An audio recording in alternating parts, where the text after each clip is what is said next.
For the last 50 years or so, we've operated under a single dominant idea that the purpose of business is to maximize shareholder value. We live and die by the quarterly earnings, and everything else is basically secondary. And most of us have accepted this as just the natural order, as though business has always worked this way. But it hasn't. Before the 1970s, businesses were embedded in their communities. They created jobs, they built trust, they contributed to the places they operated in. And profit was an outcome of doing those things well, not the singular obsession. So what happened? And more importantly, what if this whole era of extraction and short-termism isn't actually the norm at all? What if it's just a blip? I've been sitting with this question a lot lately, especially as I watch the social impact sector struggle with funding cuts and political turmoil, and just a broader cultural retreat from purpose. We spend a lot of time on this show talking to nonprofits and philanthropies, but what about the largest and most powerful force shaping our society? What about business itself? Sarah Gillard is the CEO of A Blueprint for Better Business, a UK charity working with some of the biggest companies in the world to help them rethink what they're actually for. Before that, she spent 25 years inside major corporations, including leading purpose strategy at the John Lewis Partnership. I'm Eric Ressler, and this is Designing Tomorrow. And now, my conversation with Sarah Gillard.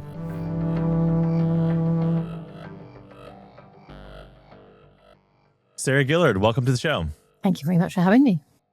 So I think where I'd like to start today is you have an interesting and unique vantage point on this work. And I think that you're actually our first guest on the show that's specifically focused on business as a force for good, which I feel like is an underrepresented voice and topic, and one that I'm actually quite overall a big proponent of in the social impact space. Even describing the space that way versus the charity space or the nonprofit space is a really intentional choice that we've always made at Cosmic, and supporting social enterprises, government organizations that aren't necessarily nonprofits. I'd like to hear from you in this moment, like, what do you feel like is the general state of play of business as a force for good? That's a good question. Well, just to take a brief step back, before I got into this sort of work, I spent 25 years in retail, sort of by accident, but in it, I experienced two very different business models. I experienced the business as a machine for profit maximization model. And I saw the impact on people, and it wasn't good. Employees crying in the toilets and suppliers having their trust undermined and communities not feeling great about the retailer being there and all sorts of things. I saw the impact on the business itself. So the brands became a lot less valuable. And eventually, in the particular retailer I was in, the multi-billion pound empire was sold for £1. 20 years later. So it was not good for business, and it was not good for society as a whole. I could see that business operating in this way, this sort of extractive short-term profit maximizing way was not a good outcome for society. But I ended up in the retail industry working for the UK's largest co-owned business, which is a retailer. It's called the John Lewis Partnership. It owns department stores and grocery stores. It had, at the time, 80,000 employees who all owned the business. And it was the same industry, same amount of disruption from the internet and disintermediation of the high streets and all the rest of it. But I could see that the impact on people was very different. There were not people crying in the toilets. There was a ukulele orchestra in the foyer when you walked into the head office. I thought, this is different. The impact on the business itself was really evident. It was able to adapt to changing circumstances way better because it had the trust of the stakeholders. So the employees wanted it to help it change. The suppliers wanted it to. The customers did. There was a sort of general sense that it would be useful if this business survived because it was mutually beneficial to all the stakeholders. And I could see that societally, business was genuinely acting as a force for good. I mean, that was the founder's intent 120 odd years ago. So it was sort of founded as an experiment whether business could be a force for good. And up until that point, I hadn't seen a huge amount of evidence in my career that it was possible. I'd seen businesses as very sort of extractive, competitive, financially focused, see people as walking wallets, or if they're employees, assets or resources, or, in most cases, liabilities. So it was a very sort of dehumanizing way of seeing business in a very sort of financially focused way. But then I'd experienced what it was like to work in a company that genuinely saw things differently. And hence my sort of exploration in the business as a force for good movement as a whole, because I thought not only would this be quite useful for people if more businesses thought this way, but it would be good for businesses and it would be good for society. And at the time, which was, I don't know, 4 or 5 years ago, I was thinking it would be quite useful if business, which is arguably now the most sort of powerful force that we have in the world for shaping the future, if business thought in this way of our primary role is to create value for society and make money as a result of doing that. We're not a charity, make money as a result of doing that. It would be quite useful if business sort of turned its attention to solving some of the most complex, interconnected, wicked problems that we are now facing. And to do that as a sort of intended design outcome rather than a hoped for byproduct through some ESG strategy or a bit of CSR on the side or whatever. So that was a bit of a long preamble, but I suppose having experienced what it's like to not be in business as a force for good, it strongly reinforced my belief that it's possible and that it would be better if there was more of it. So having said all that, I think the last couple of years have been challenging for that movement in general. And yet, I'm gonna give you my optimistic version, Harry. So here's the optimistic version. I think the overarching narrative has been there's been this huge rollback in sort of corporate world, particularly around ESG commitments, DEI commitments. And to some extent that was true. I think there were some sort of big global studies that were published in the last 6 months or so that said about 10% of the top 150 global companies had rolled back on climate commitments or DEI commitments because of the direct pressure that they were under, either political pressure or investor pressure. However, about 60% of companies that had been reviewed were carrying on as before. They may change the language in order to not attract attention. They may have reframed what they're doing, but they were recognizing that this is not a sort of nice to have now. It is a fundamental of how to do business well in a changing world. This is going to be good for your long-term business resilience. So they might be calling it different things, but they were still really committed to those business as a force for good strategies. They just would not call it that. And then about 30% of businesses were actually doubling down because they could recognize the strategic advantage it was giving them in a changing world to be thinking about how are we creating value for all of our stakeholders.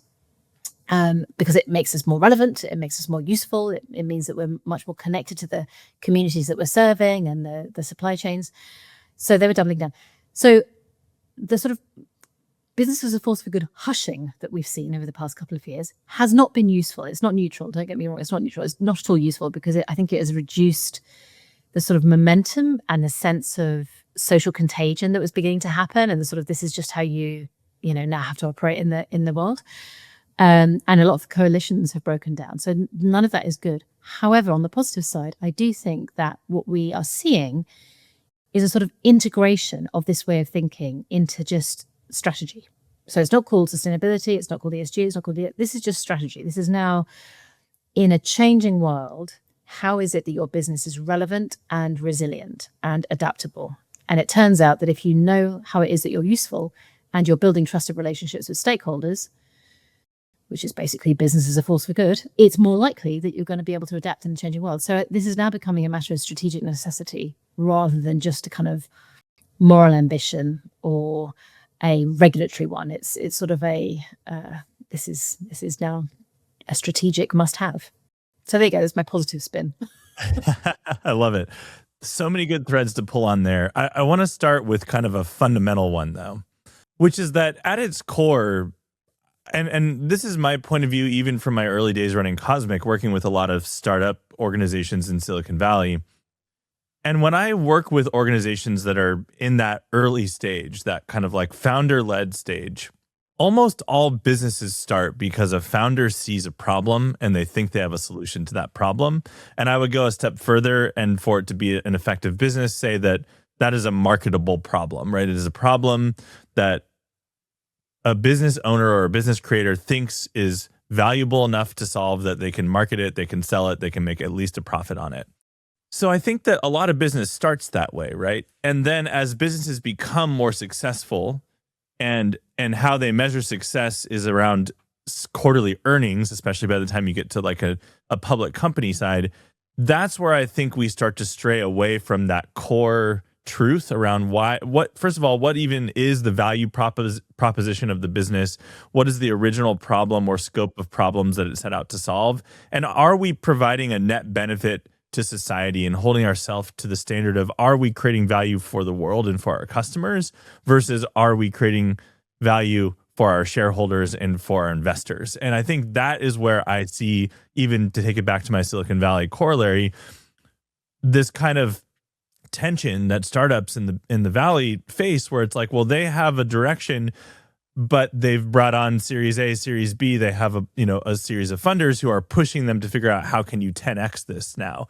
And then you start to see these cycles of enshittification where no longer is the priority around serving the customer or value to the world at large. It's about maximizing profits at all costs. Yeah, I agree. And I think the forces of gravity that act on a company as it scales are very hard to defy.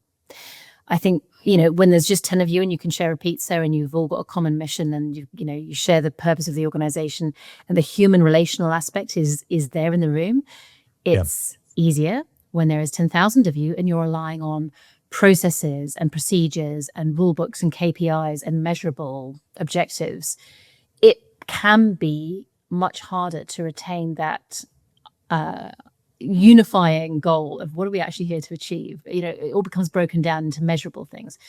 So I think as you scale, you have to acknowledge it and fight it by intentionally reminding everybody about what the actual point of the organization is, why are we here? And having a purpose statement that you splat on the walls is not sufficient. It has to be lived and it has to be experienced by people in how decisions are made, how success is reported, what's valued, what's tolerated, what's not tolerated, the partnerships that are created, all sorts of ways in which is the company actually living the original sort of founder's intent about how we want to show up in the world and the value that we want to have.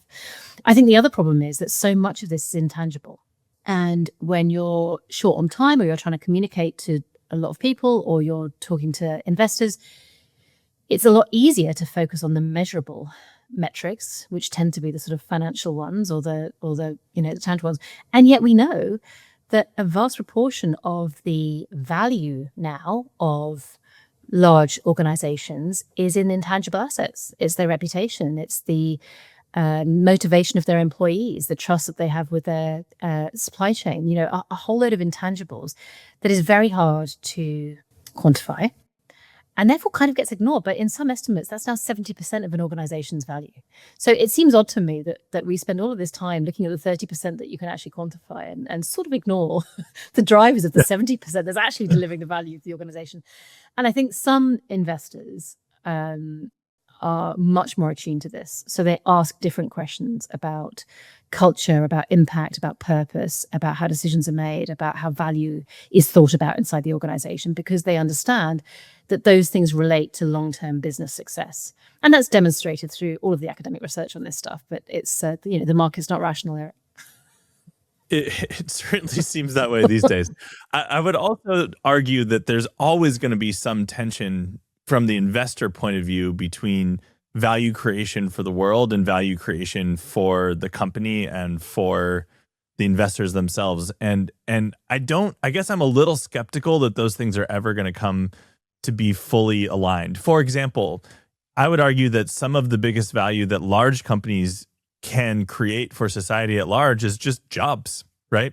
And at a certain level, an investor wants as few jobs as possible to make as much money as possible, especially in this age of AI we're in, where there seems to be a trend of smaller companies punching above their weight in terms of revenue generation. You hear stories in Silicon Valley here about the first one-person billion-dollar company. Whereas okay, that's great for shareholders, but it's horrible for society where we need people who have the opportunity to make a living and to do good work and to do work that is aligned in purpose. I think that leads me to a maybe devil's advocate kind of take I'm going to make really quickly, which is that I'm skeptical that business should be the solution and the first solution that we reach for certain societal issues. I'll paint an example. what is the business case for solving malaria in the global south, right? You can argue there's a net economic benefit for the global south, and that's where government, in my opinion, should be measuring against those outcomes, and community-based organizations and charities, et cetera. But like, there are just certain issues that there is no marketable value for solving. So so I guess, like, how do you think about where is business the right lever for creating social change versus government organizations versus social impact organizations? I think it's a really good question. And I think this points to, without getting too kind of, I don't know, philosophical about it, I think this points to the fact that we are going to have to rethink the social contract. I think for the last 70 years or so, longer probably, we've operated broadly with government, business, and civil society swimming in their own separate swim lanes.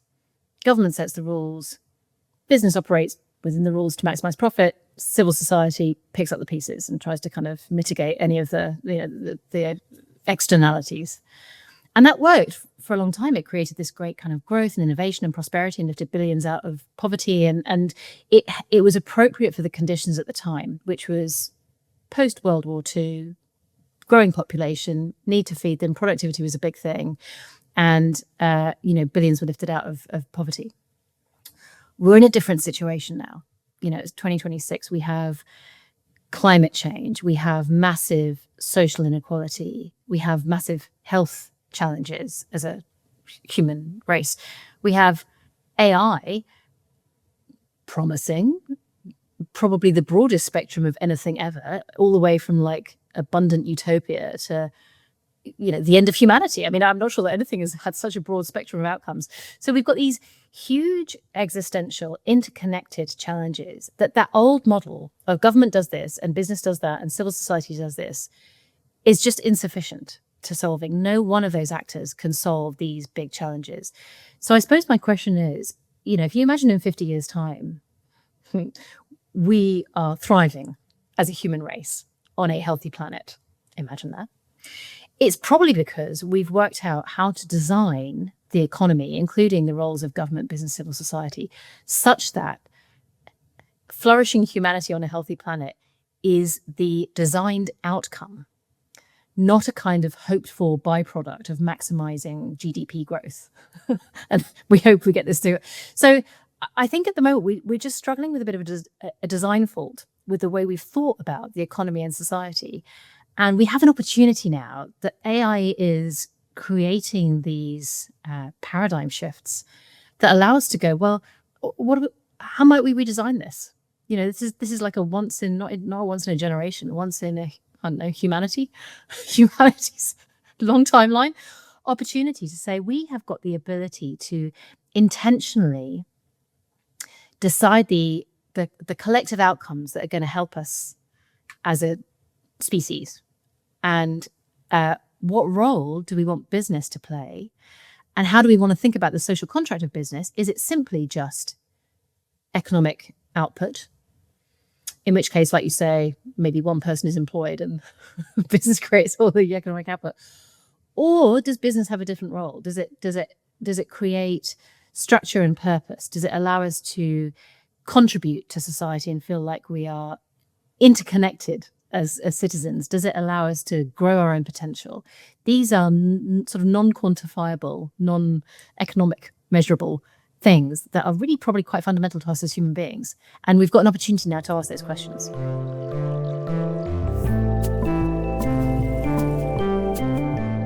Hey friends, real quick before we continue today's episode.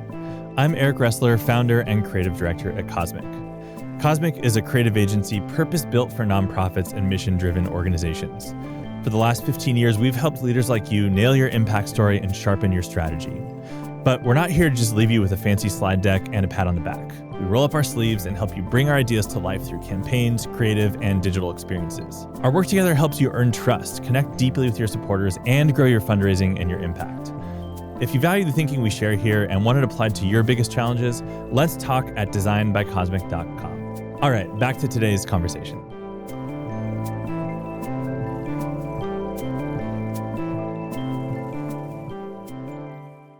I love this thought experiment, and I want to take it one step further and tease out how do we get there, right? Like, because if I look at the trend lines and I look at the way that business at large is acting and has acted over even just the last decade in these moments, and even the stories that you hear, like I love the way that you're describing the world's largest spectrum graph ever created of like complete utopia to the end of the human race with the AI being, and day to day, I don't know which one I believe more in, by the way. With all that said, like, what is the intervention? What is the theory of change around how we convince, in my mind, probably business leaders first and foremost, that this is the right long-term approach, and to get out of short-term, even just like quarterly review mindset around profit maximization? What's the intervention? Like, how do we actually change people? Is it narrative change? Is it government regulation? Is it culture upswell? Like, is it just that at a certain point the numbers don't add up when no one can afford to buy the products that these companies are creating? Like, I just don't know what it is that changes the current trajectory. I mean, first of all, I don't think it's any one thing. I think if Fair. a magic bullet existed, hopefully it would have been discovered by now. I think often these things are only evident in retrospect. Sure. And system change is difficult, but it's possible. I mean, I think if you look over just the last, 500 years in Western societies, there has been a fair amount of system change. Absolutely. None of which was sort of designed by a committee and then, the projects and milestones were sort of ticked off. So I think the first thing is to remind ourselves that change is possible, and that's just part of the human condition. Is we are one moment of time in a long history, and this will change again. Possible, So if it's not not inevitable, right? Exactly. Like Exactly. I think the second thing is, I do think it starts with mindset and what you believe is possible. And I think one of the challenges that we currently have is the lack of hope in a positive future. I think possibly with the first generation, again, ever in humanity, that believes we are handing to the next generation of people a worse inheritance, environmentally, culturally, socially, economically, the whole thing. And I don't know what that does to us psychologically, but it can't be good. So when people imagine the future, it's pretty dystopian in general. And there's a lack of hope and optimism. And that's not helped often by our culture. So, often I sort of say to audiences, give me some films about the future. And then I click through it on a slide deck, and it's like Big Brother, Mad Max, Terminator, Waterworld. I mean, these horrific dystopian futures that nobody wants. And when I asked AI, actually, give me an example of a film of the future that's positive. And it gave me The Jetsons, which is like amazing. Yeah. 1950s cartoon. Yeah. That's what we've got. We had to go back to the 50s to get that. Yeah. Yeah, exactly. So I think one of the things that's going to be critical is helping us sort of collectively imagine a better future that feels possible, where, there's societal trust and cohesion, that communities are thriving and we've got green nature around us, and that we feel fulfilled in our work, and that people feel that they've got a chance to develop their own potential. I mean, these things, and across all cultures, these are common features of what it takes to live a life well. But I think our grasp on it is loose at the moment, and I think we need to tighten our grasp on it and become more determined to create that for ourselves and for generations to come. Because trying to hold off dystopia is not particularly energizing, and it doesn't inspire innovation and creativity. I think the yearning for a better future is what actually is going to help move the dial.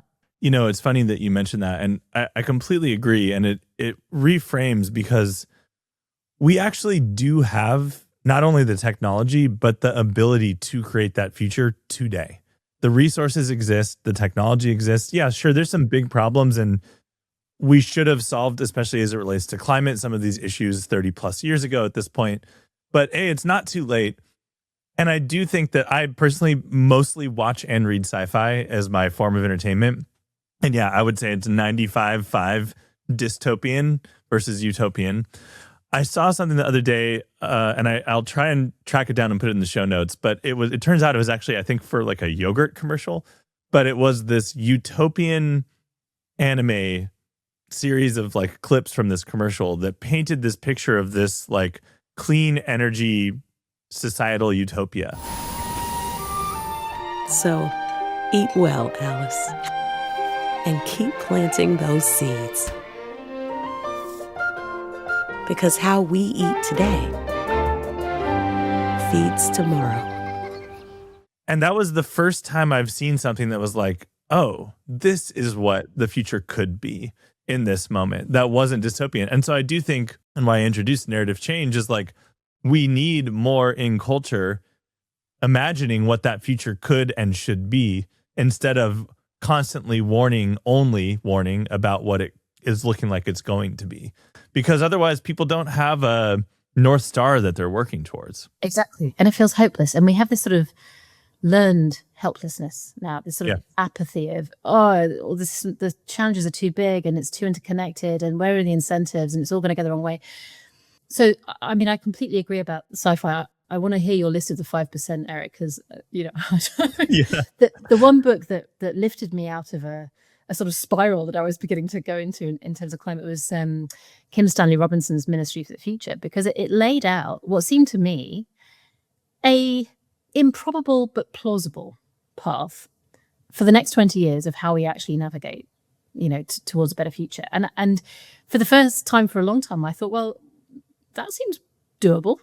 Seems possible. It's in the realm of possibility, at least. Difficult, but it's doable. Yeah. And that it was very energizing. I think despair is not a good place for action. You've got to have hope, but it has to be grounded. So we touched on this a little bit, but I think we should go a little bit deeper around AI specifically, and like how AI is a huge lever for change, positive and negative. And I think we're right in the middle of figuring out which way it's going to break in this moment that we're recording. How are you seeing that show up and shape and inform and influence the work that you're doing and the way that organizations are thinking about AI? And like, what is it revealing to you when you have those discussions with the businesses that you're in collaboration with?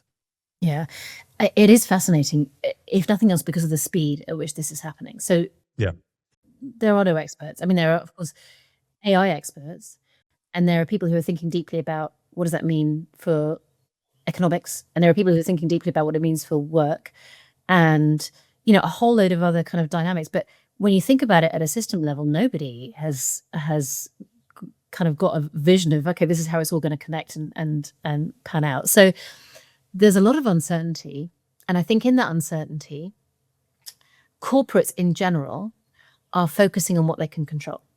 So they're broadly saying, what are our competitors doing? How quickly are they moving? How quickly can we move?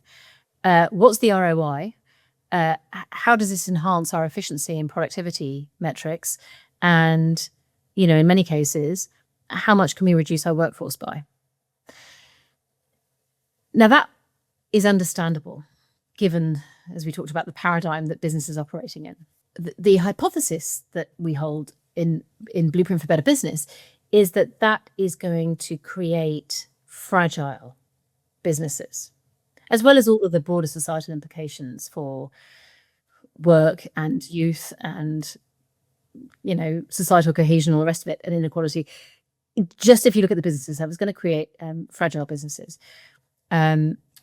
So our hypothesis is, if at this point, when norms are being shaped, if businesses are able to ask broader questions around what are we actually using this technology in service of? How is it supporting that purpose that we talked about earlier? How are we contributing to society? And how does this technology help us do that even more effectively? How does it unleash human potential? How does it enable us to reach communities that we hadn't reached before? How does it enable us to create new products and services that hadn't been imagined before? Rather than this sort of efficiency focus, which is only going to go one way and has a limited floor, right? That, once you cut, you can't cut much more. But so I suppose our question is, what does this unlock? What does it unlock for society in general? And how does business use this to amplify its sort of force for good? And our hypothesis is those businesses that are asking that now are likely to be more resilient, more adaptive, more trusted, more innovative. So, but it's not common. I think the kind of race mentality and the lack of feeling of kind of expertise and confidence is meaning that this sort of this financial focus is dominant. And we believe very strongly that it's important to change that narrative quickly, because as the norms are being shaped right now, we have an opportunity to say, how do we use this technology in service of the common good, with business as a really key instrument in that. And that's the conversation that we're trying to catalyze. The early narratives of AI were all about the promise of think about what this could mean for society. We'll solve programming, we'll solve issues, we'll solve healthcare, we'll cure disease, universal basic income because of the economic impacts. And these narratives are still playing out to a degree, but now as we're seeing AI actually reaching adoption across a lot of industries and companies, especially in tech, it seems that like the way businesses are actually using AI are far less altruistic and far more extractive and far more driven, again, by cutting the bottom line and being more and more profitable and more effective with less and less overhead. I know that there are awesome use cases for AI that are being developed right now that maybe aren't getting as much spotlight as some of these doom loop economic trends that get more media attention. But even similarly, I think there's a similar lack of imagination still about what we could and should be using AI for, that I hope that we can also start to think about. And as we start to consider and adopt how we use AI at Cosmic for our work, I'm really trying my best to not fall into those same traps, which are very enticing, right? Like, how can we punch above our weight as a small agency? That's something that I am absolutely interested in, of course. And I'm also trying to ground that in what's our ethical framework for using AI? It's an ethical landmine, even the way that it is being developed, even the companies that are providing it, even the impacts on climate. This is not all rosy, to say the least. And so that's guiding a lot of the way that we're thinking about this. But I'm also trying to really ground our use of AI in, is this actually helping further the social impact of the organizations that we're working with? Is it a tool that's being leveraged that way? And sometimes what I find is that it is, and it can, and that's really exciting. And other times I'm finding, no, actually it's not, and this is not the right tool for the job. So I hope that puts us a little bit more squarely in the example of organizations that you're referring to, who will be less fragile and more resilient over time. But I think we see this technology being adopted at scale. It's moving so quickly. And I think, early on, the discussion was like, well, we need to slow down. We need to make sure this is safe. We need to make sure there's regulation. And then all of a sudden it was like, well, we can't because China's going to anyway. So now like all guardrails off all of a sudden, which is kind of silly when you think about other technologies that have the potential for literal human extinction, such as like nuclear technology, which is highly regulated and, has international treaties around it. So like we have models for how to be responsible and at the same time very, I do think we should move fast with AI in terms of if we can focus on the potential net benefits for society. So that's a complicated thing, of course. And, I don't know that I have all the solutions, but I think I'd like to see at least the social impact sector play a major role in shaping what that future looks like, so that it's not only up to business and frankly not up to government, because I'm not sure government is equipped to deal with the pace of this technology. My proof point there is watch the Facebook hearings, and in the US at least, these folks are not really up to speed on like what is happening from a technology standpoint. And I'm not anti-government regulation at all, but I do think it's a challenging thing to regulate. Yeah, and I haven't met a single person yet who thinks regulation alone is the answer, let alone whether it's possible. Yeah, I think partly this is about broadening the lens. So how AI will be deployed will be a result of human decisions of people in boardrooms right now. So this is not a kind of in 5 years time thing. It's happening right now. Yep. And those human beings have the opportunity to ask broader questions, which they don't have the answer to. And that's a frightening thing when you're an executive director, to ask a question you don't know the answer to, but nobody knows the answer to. And I think, again, the sort of acknowledgement that we're all going to have to work it out together, but it would be quite useful if the guiding principle was, how do we use this to serve humanity? In general, what might be some of the unintended implications? I mean, I think if we scooted back 20 years and social media companies were able to ask more of those broad, long-term, what might the implications be questions, it might have meant that the social media industry moved in a different direction instead of creating this kind of outrage engagement machine that, in fact, nobody probably intended at the beginning, but the forces of the market and whatever drove it. Yeah. We've got an opportunity. We're at the beginning of that now. So asking different questions now really is likely to have quite a significant effect on the trajectory or the likely outcomes of where we'll end up in 5, 10, 15 years. And to your point, shameless plug, Eric, but our website, blueprintforbusiness.org, has a one-page framework that helps scaffold these conversations within boardrooms and exec rooms, because we really recognize it's very hard to make the bridge between the things that you're worried about at 3 a.m. as a human being and then walking into the exec room and feeling able to raise some of these concerns in an environment where perhaps efficiency and productivity is the only game in town. So we've developed a sort of, well, here are some questions that you can begin to ask that just elevate the conversation and begin to bring in things that we know every single one of those human beings will be thinking about, but hasn't yet found a way to bring it into corporate speak. So that we think is the opportunity right now. And as this develops and we get case studies and use cases and evidence of organizations that are thinking differently about this are more resilient, more adaptable, more trusted, I think the momentum could grow.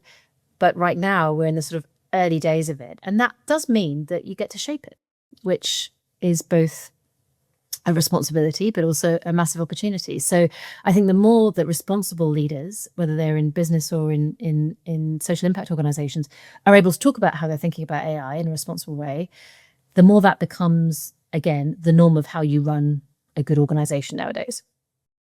So as we move to wrap up, I have two things. One, a thread that I'd like to go on a journey with you on, and then two, like an ending question about your optimism. So first, on the thread, for our listeners who are maybe at a point where they're starting something new or they're thinking about a major pivot, maybe they lead a nonprofit right now and they're looking at how might we restructure this with some kind of market-based approach, even if it's not the full business. Or maybe a listener is at the beginning of trying to solve a wicked social problem and wanting to do that through a market-based approach. So we have the one-page blueprint on the website that you referenced, which everyone should go check out. Obviously, yeah. But at a high level, what's the mental model? Like, what's the culture? What are some of the more pragmatic takeaways for people in that position to be considering to build something that has an impact, is resilient, and can actually, create the change that we wish to create in society? Yeah. Well, so the charity was founded with these two sort of foundational beliefs, neither of which sound very radical when you say them out loud, but they are not common in the business world. So the first not very radical idea is that if you see business not as a sort of profit maximizing machine, but instead a group of human beings coming together to create value for society that makes profit as a result, that changes the underlying assumptions. You begin to see it as a relational thing rather than a sort of transactional machine type thing. So that's the first thing. I mean, I hear that and it's like, yeah, I remember now that's what business used to be and was supposed to be. And now look where we are. Right. And I think historically, we will see these last kind of 50 odd years as an odd blip where we go, how do we take the most powerful shaper of our societies and our future and just focus on the money? Don't worry about anything else. That's just weird. So weird blip, but we're living, I think, in the end days of it, I hope. And one of my favorite quotes is that ideas are first ignored, then ridiculed, and then accepted as common sense. So I'm assuming the end stages of the kind of ridiculed bit. We're moving into the common sense bit. The second not at all radical idea is that people are human beings with inherent dignity and worth and value, and that they should always be seen as that, not as instrumentalized resources to be deployed in service of some financial goal. And any organization ought to be able to retain that idea, whether they're thinking about employees or customers or suppliers or future generations or community members or whatever else. So common good and human dignity are the sort of two foundational things. As you begin to build a business or scale a business or bring on investment or whatever else, making those explicit, I think, is critical, because it will attract the investors who believe what you believe, which is so fundamental. Because if you're able to attract those kind of investors to begin with, then you're not going to have this sort of conflict later on. Critically also, creating the legal and governance mechanisms that allow you to sustain that purpose even when under pressure and economic conditions are difficult is an important part of this. Good intentions are necessary but not sufficient. We have learned, particularly over the past couple of years, that you need reinforcing legal and governance mechanisms that keep you on track even when there is significant pressure to move. So, and again, coding that into your business right at the start is a great way of ensuring that as you scale, and even as you're thinking about exit or whatever else, it's in the DNA of the organization. It's not a kind of veneer that you as a founder were able to contribute, and then as soon as you leave, it disappears. So if this really matters to you, then design it in is I suppose my top tip. So my question then is, we're talking about a lot of heavy topics here. You're an internal optimist. What keeps you in that space even when things look bleak? Joe, I think the first thing is that sort of reminder that change is inevitable, as you said, and that we are constantly changing societal norms, and the world is changing around us, and that we have agency. Therefore, that we have the ability to shape the future. It's not inevitable, no matter what big organizations want to tell us. It's not inevitable. We have agency, and again, the human condition, the human nature is on a broad spectrum. And I think economic theory would have had us believe for, again, about 50 years that we are rational, self-interested, utility maximizers that only act in terms of extrinsic motivation.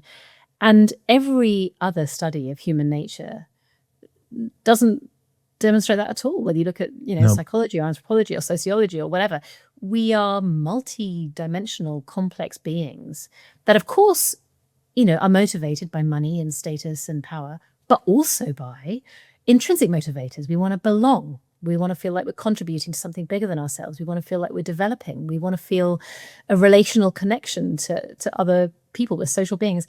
And my hope is that side of our humanity is crying out for expression at this time. And you see it all over the place. You can see it in, the loneliness epidemic or the mental health crisis or people's search for meaning. We want to feel like there is meaning and that we're contributing to something positive.